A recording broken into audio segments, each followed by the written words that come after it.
Assalamualaikum warahmatullahi wabarakatuh. Perkenalkan nama saya Ahmad Fauzan Mukri Mutakin dengan NIM 3 digit terakhir ya dengan 037 dari Praktikum B. Di sini saya ingin menjelaskan mengenai filter kecepatan prototipe dan PID screen di Arduino. Oke. Sebelum itu kita masuk ke konsep dasar pulse width modulation dulu atau yang bisa disebut PWM. Pulse width modulation atau PWM merupakan sebuah teknik manipulasi sinyal digital untuk memasukkan tegangan analog yang bervariasi.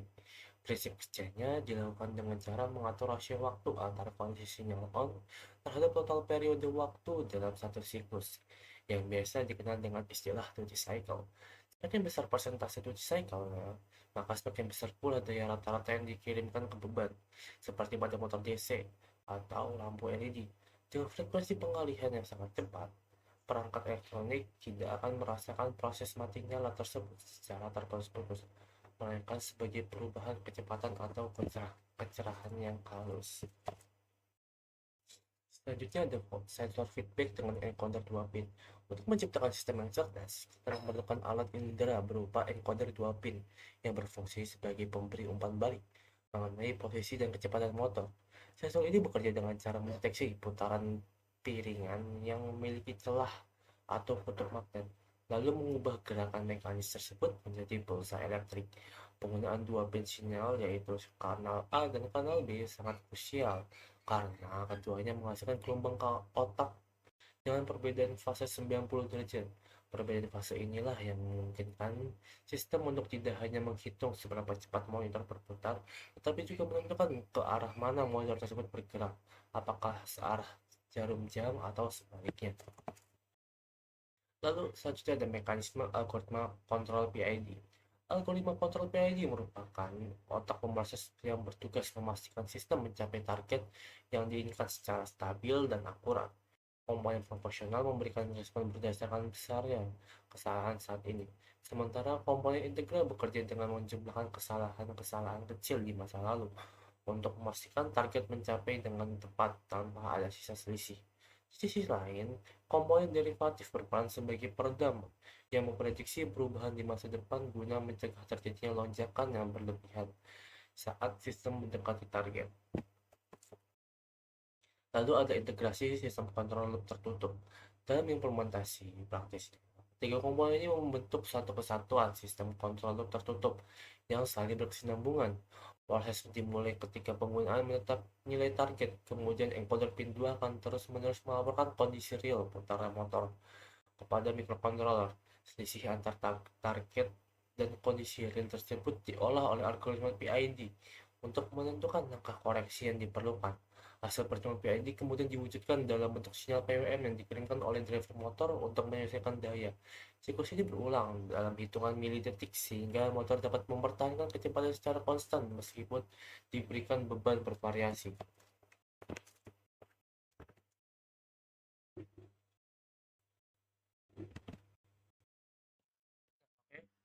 Selanjutnya kita melakukan simulasi menggunakan MATLAB Simulink. Jadi rangkaian pada percobaan ke-7 praktikum tugas ke-7 itu dilanjutkan ke untuk tugas ke-8 ini. Jadi diusahakan untuk rangkaian yang buat percobaan ke-7 itu masih tetap ada. Nah, kita lanjut. Di sini kita membutuhkan konstan, konstan. Terus di sini ada Goto.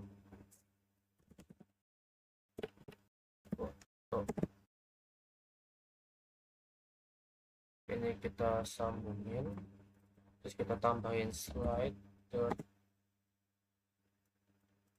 kita hubungkan slider dengan si konstan ini. Kita setting ini dari 0 hingga 1, maksimal 1. Oke, ini kita ubah namanya jadi out.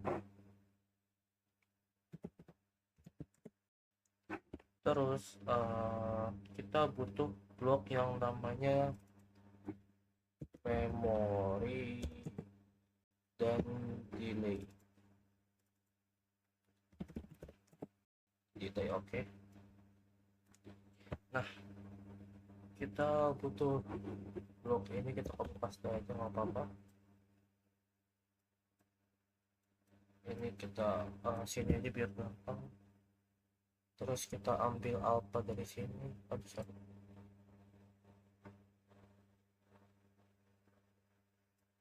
Nah,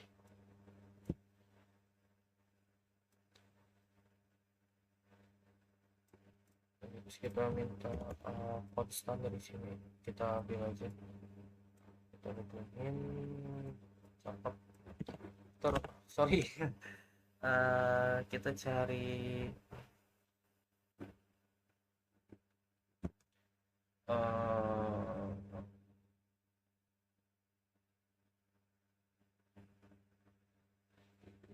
kita ambil lagi buat bagian bawahnya. Oh ya, kita butuh void ini, kita taruh di sini, hasil dari sum ini kita taruh sini.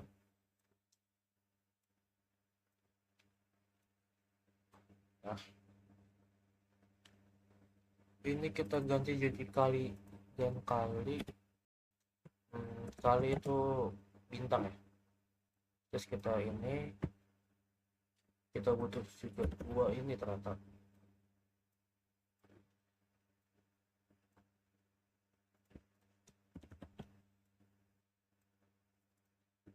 Kita butuh namanya delta encoder, apply, oke.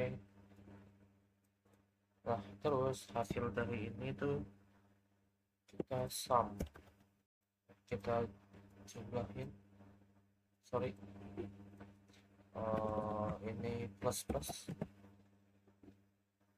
ini ke sini, ini ke sini, kita rapihin dulu aja.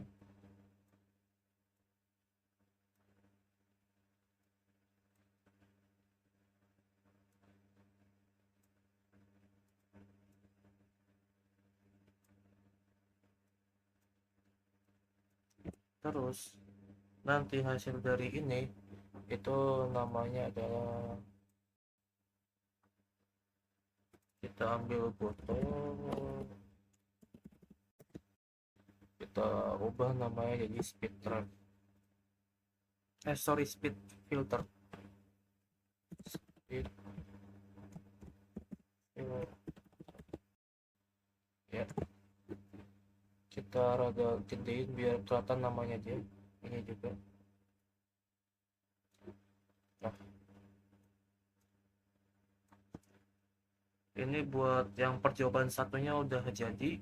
Nah, nanti buat ngeliat hasilnya, nanti kita tambahin scope sama display buat kita ngeliat hasil dari si ininya. Aduh, sorry. Kita tambahin delta NC juga. Kita butuh scope, terus display, aduh sorry, display. Nah,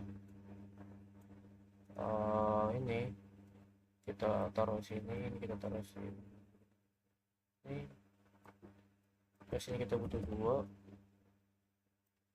yang satu buat melihat hasil dari speed filter, yang satu buat melihat hasil dari delta encoder. Nah, nanti hasilnya itu bakal keluar di sini. Terus buat percobaan keduanya kita tambah butuh yang namanya, bentar, ini kita rapihin dulu aja.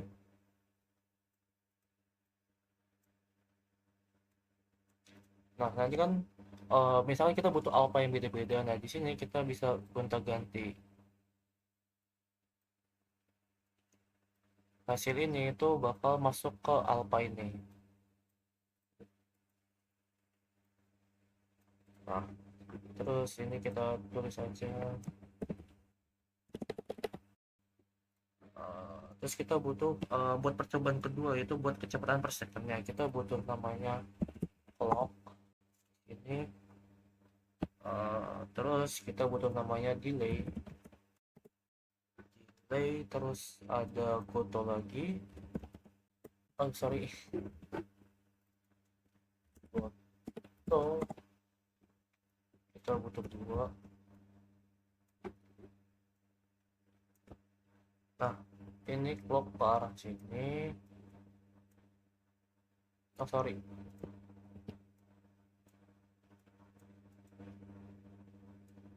ini ke sini, ini kita kasih nama speed, sorry, time. Ini kita kasih nama brief time.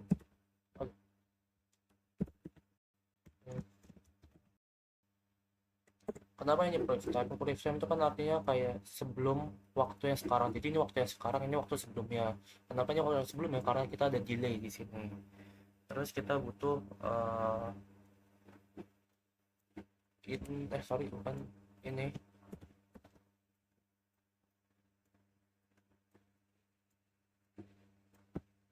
Kita ambil time di sini sama sini. Hasilnya kan bakal jadi selisih karena time sekarang dikurangin yang lalu. Jadi makanya kita butuh delta time. Belum ada berarti ya. Kita butuh yang namanya delta sorry,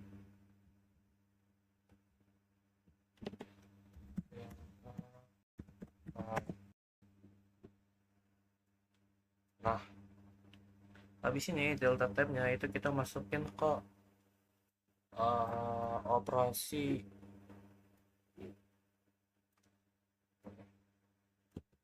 Kita butuh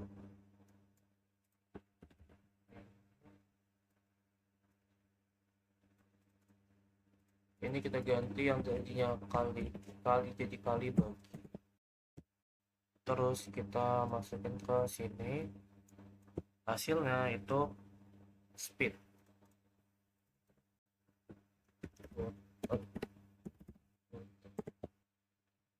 Hasil dari operasi ini jadinya speed.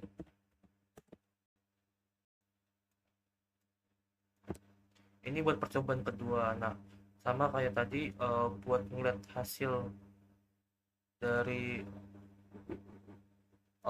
speednya itu kita bisa tambahin kayak gini juga. Ini kita copy paste aja.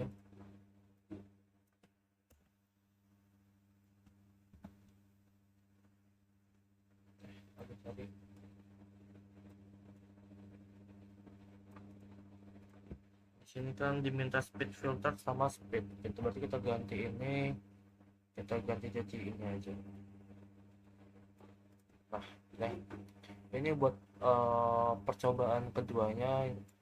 Terus buat percobaan ketiganya itu diminta PID Z discrete time. Nah buat percobaan kita ketiga, kita ada kesampingin aja. Kita butuh di sini konstan karena kita nanti pakai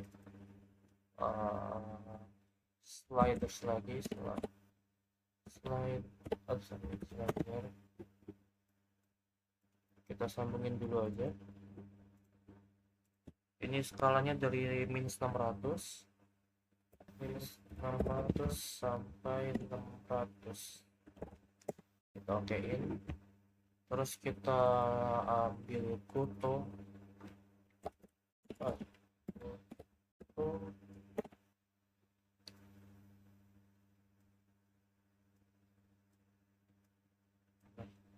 Terus ini kita namain speed, speed. Kita lebarin biar kelihatan. Nah, terus kita ambil speednya ini, terus kita kasih sum.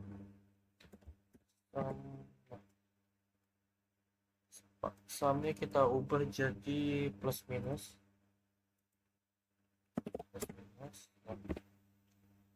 Terus ini kita cari PID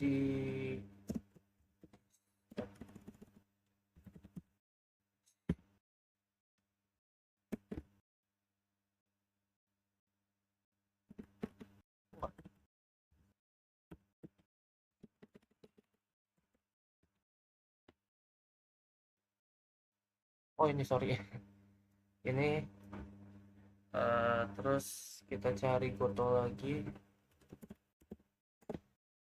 kita kasih nama PWM.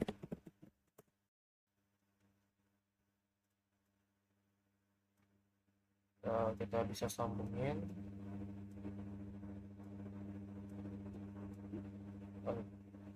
Ini bisa sih, ini kita ada sampingin dulu aja. Terus kita butuh namanya display, kita butuh dua buat ngeliat hasil sebelum kena PID sama sesudah kena PID. Nanti kita tambahin bentar, speed ini.